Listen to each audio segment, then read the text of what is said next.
Hello students, this is Ananta and you're watching me on Richa Educational Institute. आज हम लोग class 12 का molecular basis of inheritance chapter को पढ़ेंगे। तो चलिए शुरू करते हैं, देखते हैं इस चैप्टर में क्या है। हम लोग शुरू करेंगे न्यूक्लिक एसिड से। न्यूक्लिक एसिड्स दो टाइप के होते हैं, डीएनए और आरएनए। डीएनए है डीऑक्सी राइबो न्यूक्लिक एसिड और आरएनए है राइबो न्यूक्लिक एसिड। ये जो डीएनए है, ये DNA most of the organism, जितने भी ऑर्गेनिज्म है सब में जेनेटिक मटेरियल, मतलब सेल के अंदर, न्यूक्लियस के अंदर जो डीएनए होता है वो डीएनए यही है। DNA is the genetic material, मतलब ये जो जेनेटिक मटेरियल है ये पेरेंट्स से ऑफस्प्रिंग तक पास ऑन होता है। और ये आरएनए जो है ये बहुत कम ऑर्गेनिजम्स में, फॉर एग्जांपल्स कुछ वायरसेस में आरएनए जेनेटिक मटेरियल होता है।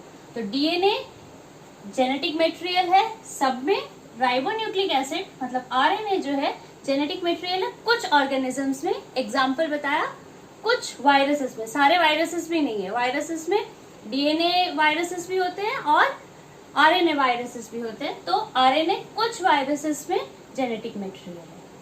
तो ये शुरू करते हैं अब अपने डीएनए से, आरएनए को बाद में पढ़ेंगे। डीएनए जो है वो बनता है एक लंबे चेन ऑफ न्यूक्लियोटाइड से, long chain. It is a polynucleotide chain. Polynucleotide का मतलब हुआ कि nucleotide, this is a nucleotide, another nucleotide, n number of nucleotides are there and this becomes a chain of a DNA। तो ये polynucleotide chain, अभी nucleotide भी क्या है, न्यूक्लियोटाइड जानने वाली बात है। तो न्यूक्लियोटाइड को समझने के लिए हमें कुछ स्ट्रक्चर्स जानने पड़ेंगे। अब ये स्ट्रक्चर्स में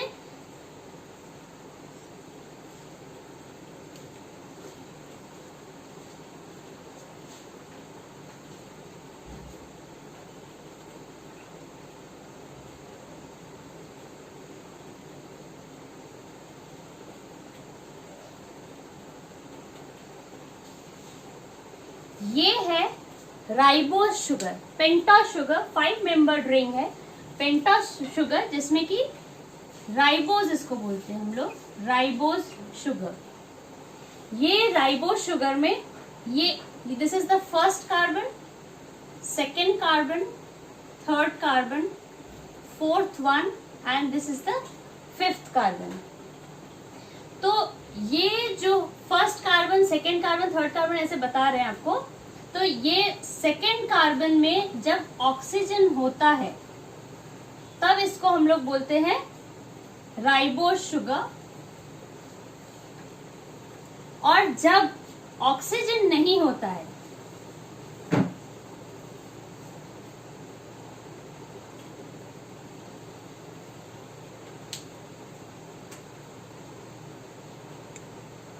ऑक्सीजन नहीं है यहाँ पे,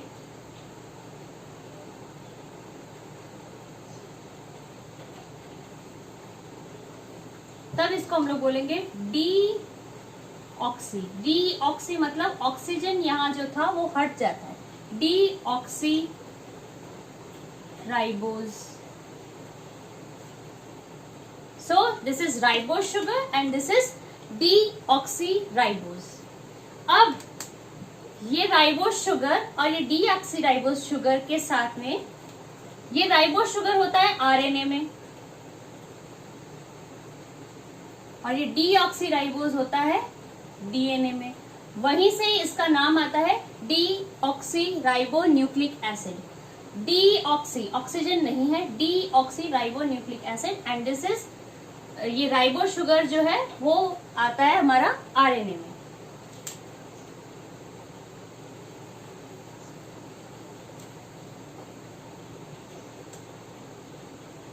ये जब ऑक्सीजन नहीं होता है, जब ये H है, तो ये हमारा बन गया डीऑक्सी। ये डीऑक्सी राइबोज के साथ में ये यहाँ पे अगर एक नाइट्रोजनस बेस अगर आ जाता है तो ये बनता है हमारा न्यूक्लियोसाइड। तो क्या हो गया फिर, डीऑक्सी राइबोज, उसके साथ में एक बेस। डीऑक्सी राइबोज के ये दो हाथ है, ये एक हाथ, ये दूसरा हाथ, एक हाथ पे बेस जुड़ गया तो ये बन गया न्यूक्लियोसाइड। और जब ये हट के OH हट जाएगा और उसके साथ में एक फॉस्फेट ग्रुप लग जाएगा तो ये बन जाएगा न्यूक्लियोटाइड। तो न्यूक्लियोसाइड किसको बोलेंगे हम लोग, एक राइबोज शुगर है, राइबोज शुगर के एक हाथ पे जब बेस लग जाता है तो उसको हम लोग बोलते हैं, नाइट्रोजनस बेस है ये, तो उसको हम लोग बोलते हैं न्यूक्लियोसाइड। और जब दूसरे हाथ पे ये OH हट के फॉस्फेट ग्रुप लग जाता है जब, तो उसको हम लोग बोलते हैं न्यूक्लियोटाइड। इसको मैं ठीक से बनाती हूँ।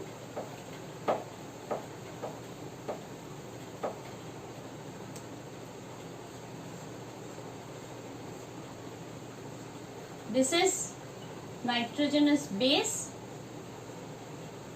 H, OH, CH2,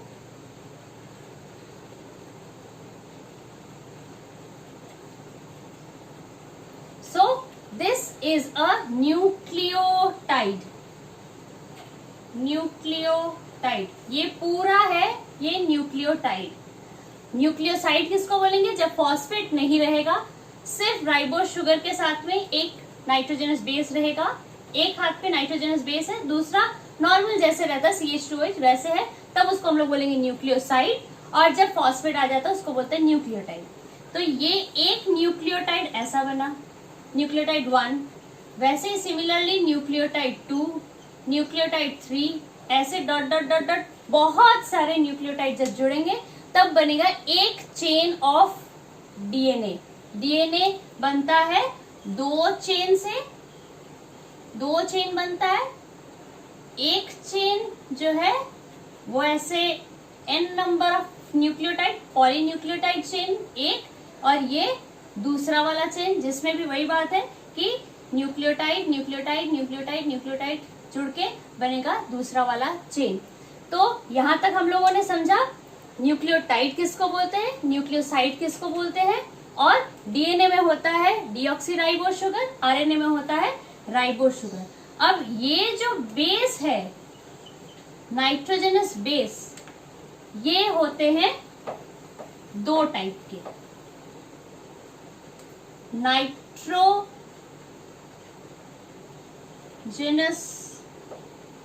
base are of two types, purines and pyrimidines। Purines and pyrimidines are two types of nitrogenous bases। Purines में आते हैं हमारे एडेनिन, गुआनिन, और pyrimidines में आते हैं तीन बेसेस, साइटोसाइन, थायमिन, और आगे हमारा यूरासिल। तो नाइट्रोजनस बेसिस दो टाइप के होते हैं, purines, pyrimidines, adenine A, guanine G, cytosine C, thymine T, uracil U। तो नाइट्रोजनस बेसिस टोटल है 5, जो कि प्यूरिन्स के अंदर आते हैं 2, पिरिमिडिन के अंदर आते हैं 3, C, T, U, and purines के अंदर 2, A, G। AG प्यूरिन है, C, T, U पिरिमिडिन्स है। अब A जो है एडेनिन, एडेनिन क्या है, प्यूरिन, प्यूरिन, और गुआनिन क्या है? Purine. Adenine will always base pair with thymine. A के साथ में हमेशा टी बेस पेयर करेगा. ए के साथ में टी बेस पेयर करेगा 2 बॉन्ड से. ये हाइड्रोजन बॉन्ड से, 2 हाइड्रोजन बॉन्ड से बेस पेयर करेंगे एक टी, और 3 हाइड्रोजन बॉन्ड से जी के साथ में हमेशा बेस पेयरिंग होगा सी का, cytosine. So A always base pairs with T, G always base pairs with C. Adenine A T G C. ये हो गया डीएनए में, ये बनता है डीएनए में. अब आरएनए में थोड़ा डिफरेंट होता है. क्या होता है? आरएनए में टी नहीं होता. ये टी जो है थायमिन, ये आरएनए में नहीं होता है. इसके जगह पे आ जाता है हमारा यू. यू रहता है आरएनए में. ए के साथ में आरएनए अगर हुआ तो ए के साथ में यू बनेगा, और जी सी जैसे होता है वैसे ही रहेगा. सो डीएनए में यू नहीं है. डीएनए में ए के साथ में बेस पेयरिंग होगा किसका? टी का. कितने बॉन्ड बनेंगे ए टी के बीच में? 2. और जी सी के बीच में कितने हाइड्रोजन बॉन्ड्स बनेंगे? 3.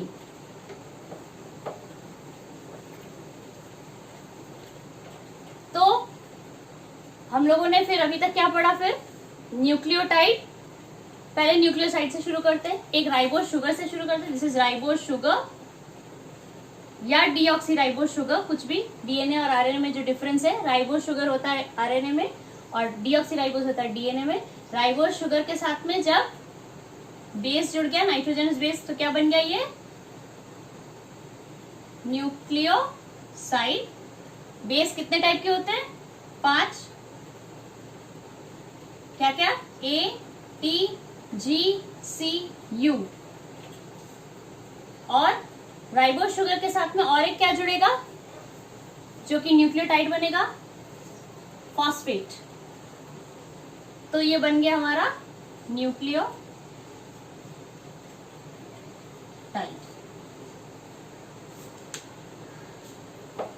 अच्छा, अब डीएनए का जो डबल हेलिकल जो मॉडल है, डीएनए होता है हमारा ऐसा.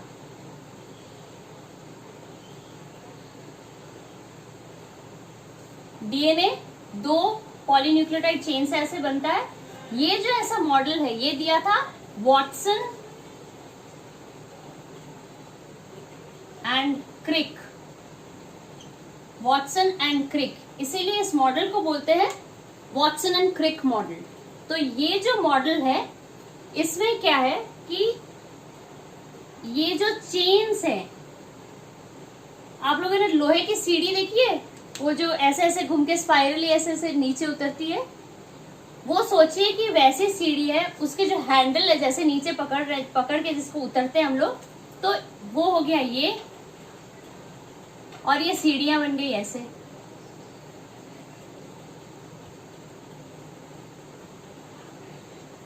ये जो छोटा सा जो एक ग्रूव दिख रहा है, ये हो गया हमारा माइनर ग्रूव.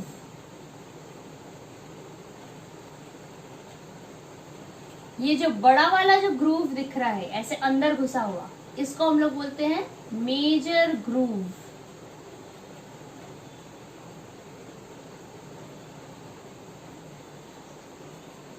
ये जो इसका जो डायमीटर है, डीएनए का जो डायमीटर है, ये है 20 एंगस्ट्रॉम. एंगस्ट्रॉम एक यूनिट है. जैसे मीटर होता है, सेंटीमीटर होता है, मिलीमीटर होता है, नैनोमीटर होता है, वैसे ही ये भी एक यूनिट है. 20 angstrom is the diameter of this B type of DNA. ये डीएनए का डायमीटर 20 एंगस्ट्रॉम है. ये एक टर्न है. देखिए यहां से यहां तक ये एक टर्न है. ये एक टर्न जो है ये होता है हमारा 34 एंगस्ट्रॉम. और ये एक बेस पेयर और दूसरे बेस पेयर के जो बीच का जो डिफरेंस है, डिस्टेंस है, ये होता है हमारा 3.4 एंगस्ट्रॉम. तो ये 3.4 है और एक एक बेस पेयर्स के बीच का जो डिस्टेंस है वो है 3.4 एंगस्ट्रॉम. तो कितने बेसेस हुए एक टर्न में? 10 bases, 10 base pairs, 10 base pairs हुए हमारे इस एक टर्न से दूसरे, मतलब ये एक सिंगल टर्न में 10 बेस पेयर्स आते हैं। ऐसे एक एक बेस पेयर के बीच का डिस्टेंस है 3.4। ये पूरा एक टर्न का जो ये पिच है इसको बोलते हैं 34 एंगस्ट्रॉम। 20 एंगस्ट्रॉम है डीएनए का डायमीटर। मेजर ग्रूव है ये अंदर इतना बड़ा जो घुसा हुआ जगह है उसको बोलते हैं मेजर ग्रूव, और छोटा सा जो ये जगह है उसको बोलते हैं हम लोग माइनर ग्रूव। ये बेस पेयरिंग जो है ये भी कैसे बनती है और ये चेन भी कैसे बनता है, ये 5 प्राइम टू 3 प्राइम। देखिए ये एक ribose sugar, deoxyribose sugar, DNA के बारे में बात कर रहे हैं। This is a base, this is H, OH, H। ये 5 प्राइम, ये 5th कार्बन है CH2 O P double bond O। ये 5th कार्बन है, दिस वन। ये 3rd कार्बन है। इस 3rd कार्बन के साथ में ऐसे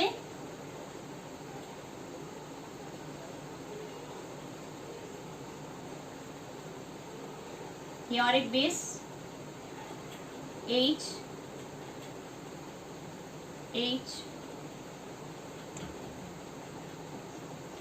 CH2 O P।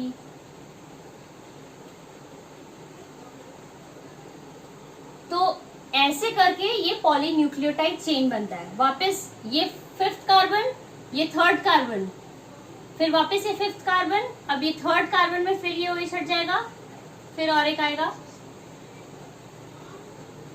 ऐसे करके CH2 dot dot dot dot. तो ये हो गया 5 to 3 to 5 to 3 to 5 to 3। तो ये हमारा जो चेन बन रही है ये इसको बोलेंगे हम लोग 5 prime to 3 prime direction. 5th carbon से लास्ट जो कार्बन आएगा वो 3 प्राइम, मतलब 3rd कार्बन तक आके आएगा, इसीलिए इसको बोलते हैं 5 प्राइम टू 3 प्राइम ये चेन। इसके साथ में ये बेस के साथ में एक दूसरा बेस जुड़ा हुआ रहेगा और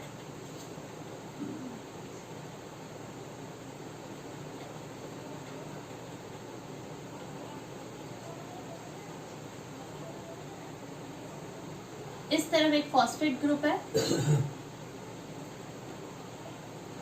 यहां से इस तरफ से शुरू करते हैं।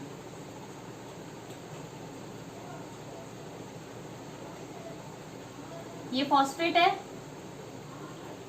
ये हो गया हमारा 5 प्राइम, ये हो गया हमारा 3 प्राइम, फिर वापस ऐसे 5 प्राइम,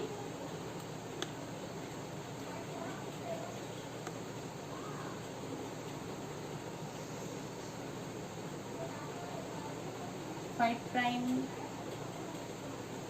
3 प्राइम,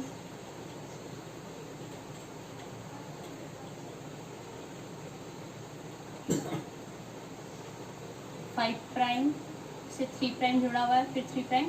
ऐसे करते करते ये जो चेन जा रही है ये होगी हमारी 5 प्राइम। अगर ऊपर से देखें ऐसे तो 3 प्राइम टू 5 प्राइम, ये है 5 प्राइम टू 3 प्राइम, और उसके बीच में ऐसे बेसिस जो है वो जुड़े हुए हैं। So this is a polynucleotide chain जिसमें कि एक बैकबोन बनता है ये शुगर फॉस्फेट से, बीच में ऐसे बेसिस जुड़े हुए रहते हैं जिससे कि जिसको हम लोग बोलते हैं बेस पेयरिंग। और इस तरफ ये और एक चेन जा रही है जिसका जो पैरेलल है दोनों चेन ऐसे तो, लेकिन जो पैरेललिटी है जो वो दूसरे डायरेक्शन में जा रही है। ये 5 प्राइम टू 3 प्राइम, ये 3 प्राइम टू 5 प्राइम।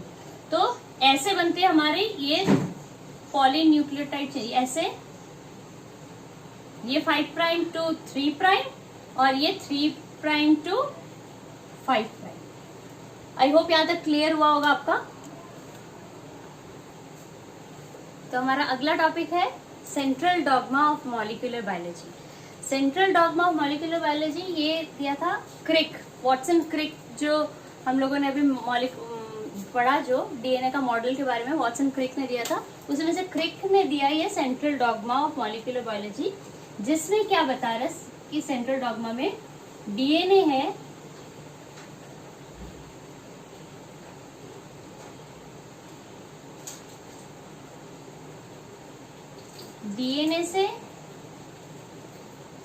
डीएनए अपने आप में रेप्लिकेट कर सकता है, अपने आप में ऐसे रेप्लिकेशन कर सकता है। रेप्लिकेशन का मतलब हुआ कि ये एक डीएनए है, डीएनए से 2 डीएनए के मॉलिक्यूल बनेंगे, फिर वो 2 डीएनए मॉलिक्यूल से 4 डीएनए के मॉलिक्यूल बनेंगे। So this is called replication, DNA synthesis. तो डीएनए रेप्लिकेशन कर सकता है, उससे डीएनए का कोई भी एक स्ट्रैंड पकड़ लीजिए, ये एक स्ट्रैंड है 5 प्राइम टू 3 प्राइम और दूसरा स्ट्रैंड है 3 prime to 5 prime.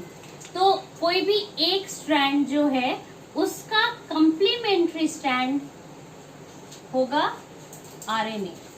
This is mRNA. DNA का कोई भी एक स्ट्रैंड का कंप्लीमेंट्री स्ट्रैंड बनता है एमआरएनए, और इस प्रोसेस को हम लोग बोलते हैं ट्रांसक्रिप्शन। और इस एमआरएनए से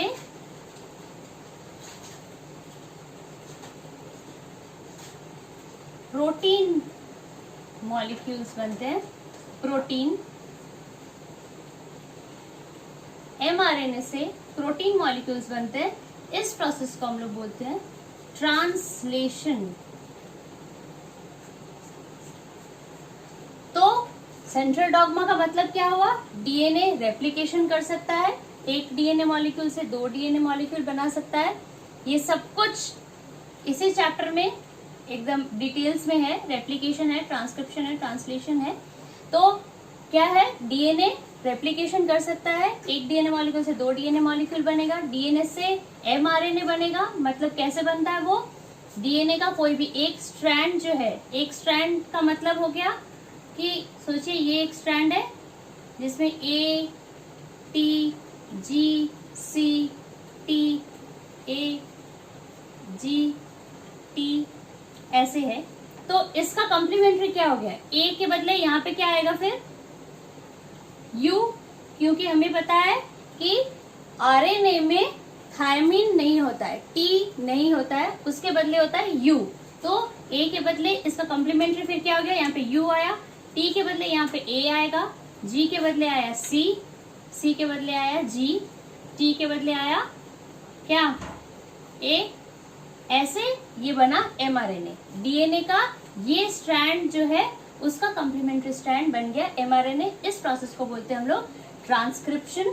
और ट्रांसलेशन हो गया हमारा एमआरएनए से। जब ये है अमाइनो एसिड्स, ये amino acid 1, amino acid 2, amino acid 3, 4, 5, 6 n number of amino acids मिलके बनता है एक प्रोटीन मॉलिक्यूल। तो ये बनता है प्रोटीन मॉलिक्यूल ऐसे। This is central dogma of molecular biology.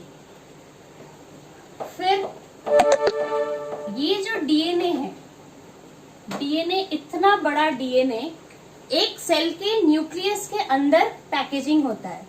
Packaging का मतलब क्या होगा? इतना बड़ा डीएनए मतलब एक सेल का जो डीएनए है वो हो गया 2 से 3 मीटर लंबा। वो 2 से 3 मीटर लंबा डीएनए, इतना बड़ा डीएनए एक इतने से छोटे से सेल के न्यूक्लियस के अंदर आके घुस के एकदम ऐसे पैकेज होके अंदर बैठता है। नेचर ने उसको वैसे इतनी अच्छी तरह से पैकेजिंग किया है। वो कैसे होता है पैकेजिंग कि ये सोचिए डीएनए है, डीएनए के साथ में डीएनए एक्चुअली होता है नेगेटिवली चार्ज, डीएनए होता है नेगेटिवली चार्ज, और एक प्रोटीन होता है 8 सब यूनिट से बनता है, 8 सब यूनिट से। इस प्रोटीन को बोलते हैं हम लोग हिस्टोन प्रोटीन।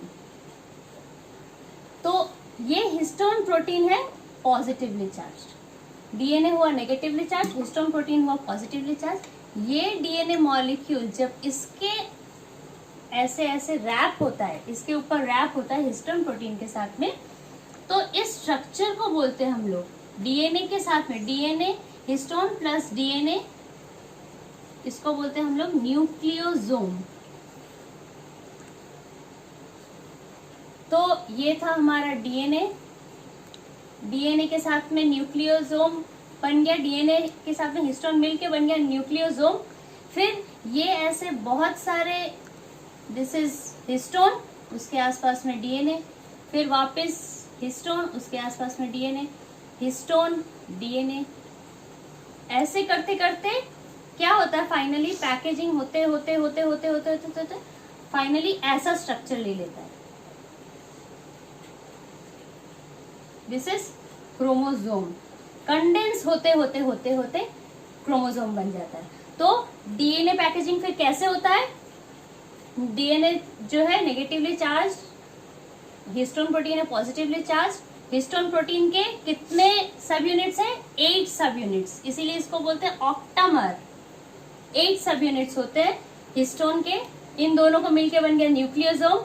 एक न्यूक्लियोसोम, 2, 3 ऐसे बहुत सारे न्यूक्लियोसोम रैप होके एक दूसरे के ऊपर में रैप होते होते फाइनली क्रोमोसोम वाला जो स्ट्रक्चर है वो बन जाता है सेल के न्यूक्लियस के अंदर। सो इस तरीके से डीएनए पैकेजिंग होता है यूकैरियोट्स के अंदर। तो होप आपको ये वीडियो अभी तक पसंद आया होगा। हमारा ये जो अगला पोर्शन है चैप्टर का हम लोग नेक्स्ट वीडियो में पढ़ेंगे। वीडियो को अगर अच्छा लगा हो तो लाइक कीजिए, हमारे इस चैनल को सब्सक्राइब कीजिए, शेयर कीजिए अपने फ्रेंड्स के साथ में। Thank you.